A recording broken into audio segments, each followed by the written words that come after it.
विद्यार्थियों, हम लोग प्रसिद्ध साहित्यकार जयशंकर प्रसाद द्वारा रचित नाटक ध्रुव स्वामिनी पढ़ रहे थे। हमने इसमें देखा कि इसमें प्रमुख पात्र है ध्रुव स्वामिनी, रामगुप्त जो ध्रुव स्वामिनी का पति है और राजा भी है गुप्त साम्राज्य का, और शिखर स्वामी जो कि उनका मंत्री है, और आगे आएंगे चंद्रगुप्त। तो हमने अब तक पढ़ा कि शक एक विदेशी जाति है, वो गुप्त साम्राज्य पर आक्रमण करने वाली है। उन्होंने उनके गुप्त साम्राज्य के शिविर को घेर रखा है और वो संधि प्रस्ताव भेजते हैं वहाँ के राजाधिराज रामगुप्त के पास कि वो अपनी पत्नी ध्रुव स्वामिनी को उपहार स्वरूप उन्हें भेंट में दे दे, और इसके अलावा अन्य जो उनकी दासियां हैं वो भी उनके सामंतों के लिए भेंट स्वरूप दे दे। तो वो संधि करने के लिए तैयार है और रामगुप्त भी उनकी संधि प्रस्ताव को मानने के लिए तैयार है। ध्रुव स्वामिनी इसका विरोध करती है। वो कहती है कि आप मेरी रक्षा नहीं कर सकते तो मुझे उपहार में भी नहीं दे सकते। मुझ में भी रक्त की तरल लालिमा है, मेरा हृदय भी उष्ण है, मुझ में भी आत्मसम्मान की ज्योति है। मैं कोई उपहार में देने की वस्तु या शीतल मणि नहीं हूँ। तो वो बिल्कुल इनकार कर देती है। तो रामगुप्त उससे कहता है कि क्या तुम मेरी हत्या करोगी? तो ध्रुव स्वामिनी कहता है कि नहीं, तुम जियो, भेड़ की तरह का तुम्हारा क्षुद्र जीवन, उसे न लूँगी, मैं अपना ही जीवन समाप्त करूँगी।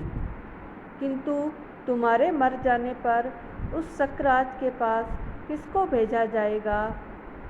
हत्या हत्या, दौड़ो, रामगुप्त चिल्लाता है। यहाँ तक हम लोगों ने अध्ययन किया था। अब आगे चंद्रगुप्त, अब नया पात्र आता है चंद्रगुप्त। हत्या हत्या, कैसी हत्या? ध्रुव स्वामिनी को देखकर यह क्या महादेवी, ठहरिए। ध्रुव स्वामिनी, कुमार, इसी समय तुम्हें भी आना था। सकरुण देखती हुई, यानी करुण आंखों से देखती हुई दया दृष्टि से, मैं प्रार्थना करती हूँ कि तुम यहाँ से चले जाओ। मुझे अपने अपमान में निर्वसन नग्न देखने का किसी पुरुष को अधिकार नहीं। मुझे मृत्यु की चादर से अपने को ढक लेने दो। चंद्रगुप्त, किंतु क्या कारण क्या है? सुनने का भी मैं अधिकारी नहीं हूँ कि ऐसा क्या कारण हो गया। ध्रुव स्वामिनी, सुनोगे? ठहर कर सोचती हुई, नहीं, आत्महत्या नहीं करूँगी। जब तुम आ गए हो तो थोड़ा ठहरूंगी। यह तीखी छुरी इस अतृप्त हृदय में, विकासों उन्मुख कुसुम में विषैले कीट के डंक की तरह चुबा दूँ या नहीं, इस पर विचार करूँगी। यदि नहीं तो मेरी दुर्दशा का पुरस्कार क्या कुछ और है? हाँ, जीवन के लिए कृतज्ञ, उपकृत और आभारी होकर किसी के अभिमानपूर्ण आत्मविज्ञापन का भार ढोती रहूं, यही क्या विधाता का निष्ठुर विधान है? छुटकारा नहीं। यानी उसका पति रामगुप्त है, वो अयोग्य व्यक्ति है। तो वो कहती है कि क्या मैं जीवन भर यही भार ढोती रहूं विधि का विधान मानकर? जीवन नियति के कठोर आदेश पर चलेगा ही, तो क्या यह मेरा जीवन भी अपना नहीं है? चंद्रगुप्त कहता है, देवी, जीवन विश्व की संपत्ति है। प्रमाद से, क्षणिक आवेश में या दुख की कठिनाई से उसे नष्ट करना तो ठीक नहीं। गुप्त कुल लक्ष्मी आज यह छिन्नमस्ता का अवतार किस लिए धारण करना चाहती है, सुनो भी। यानी चंद्रगुप्त कारण जानना चाहता है। ध्रुव स्वामिनी, नहीं, मैं न मरूंगी, क्योंकि तुम आ गए हो। मेरी सेविका के साथ चाम्र सज्जित अश्व पर चढ़कर तुम ही उस दिन आए थे न। तुम्हारा विश्वासपूर्ण मुखमंडल मेरे साथ आने में क्यों इतना प्रसन्न था। चंद्रगुप्त कहता है, मैं गुप्त कुलवधू को आदर सहित ले आने के लिए गया था, फिर प्रसन्न क्यों न होता। ध्रुव स्वामिनी, तो फिर आज मुझे शक शिविर में पहुंचाने के लिए उसी प्रकार तुमको मेरे साथ चलना होगा। आंसू पोंछती है। चंद्रगुप्त आश्चर्य से, यह कैसा परिहास। ध्रुव स्वामिनी, कुमार, यह परिहास नहीं, राजा की आज्ञा है। शक राज को मेरी अत्यंत आवश्यकता है। यह अवरोध बिना मेरा उपहार दिए नहीं हट सकता। चंद्रगुप्त आवेश से, यह नहीं हो सकता देवी। जिस मर्यादा के लिए, जिस महत्व को स्थिर रखने के लिए मैंने राजदंड ग्रहण न करके अपना मिला हुआ अधिकार छोड़ दिया, उसका यह अपमान मेरे जीवित रहते आर्य समुद्रगुप्त के स्वर्गीय गर्व को इस तरह पद दलित न होना पड़ेगा। ठहरकर, और भी एक बात है। मेरे हृदय के अंधकार में प्रथम किरण सी आकर जिसने अज्ञात भाव से अपना मधुर आलोक डाल दिया था, उसको भी मैंने केवल इसीलिए भूलने का प्रयत्न किया कि सहसा चुप हो जाता है। ध्रुव स्वामिनी आंखें बंद किए कुतूहल भरी प्रसन्नता से, हाँ हाँ, कहो कहो। शिखर स्वामी के साथ रामगुप्त का प्रवेश। रामगुप्त, देखो तो कुमार, यह भी कोई बात है। आत्महत्या कितना बड़ा अपराध है। चंद्रगुप्त, और आपसे तो वह भी नहीं करते बनता। रामगुप्त शिखर स्वामी से, देखो कुमार के मन में छिपा हुआ कलुष कितना भयानक है। शिखर स्वामी, कुमार, विनय गुप्त कुल का सर्वोत्तम गृह विधान है, उसे न भूलना चाहिए।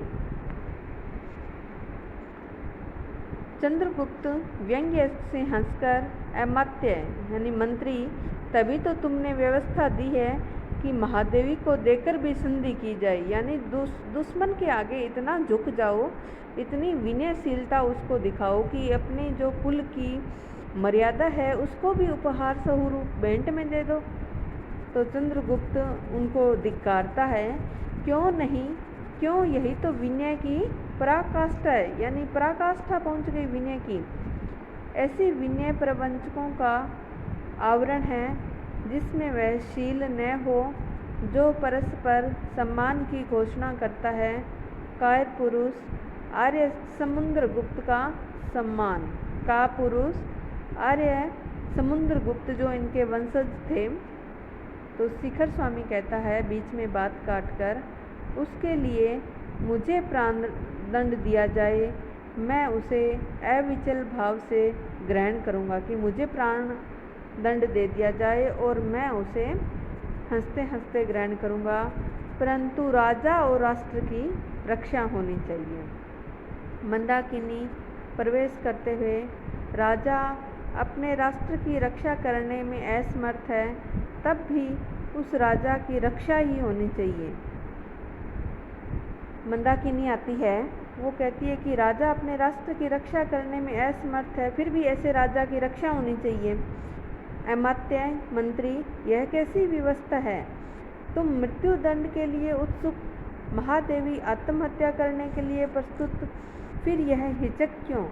एक बार अंतिम बल से परीक्षा कर देखो, बचोगे तो राष्ट्र और सम्मान भी बचेगा, नहीं तो सर्वनाश। चंद्रगुप्त, आहा मंदा, भला तू कहाँ से यह उत्साह भरी बात कहने के लिए आ गई। ठीक तो है अमात्य, सुनो यह स्त्री क्या कह रही है। रामगुप्त अपने हाथों को मसलते हुए, दुर्भिसंधि, छल, मेरे प्राण लेने का कौशल, यानी वो युद्ध करने से डरता है। चंद्रगुप्त, तब आओ हम लोग स्त्री बन जाएं और बैठकर रोएं। चंद्रगुप्त उनको दिखाता है कि यहाँ इससे अच्छा तो हम औरत बन जाएं और बैठकर रोएं।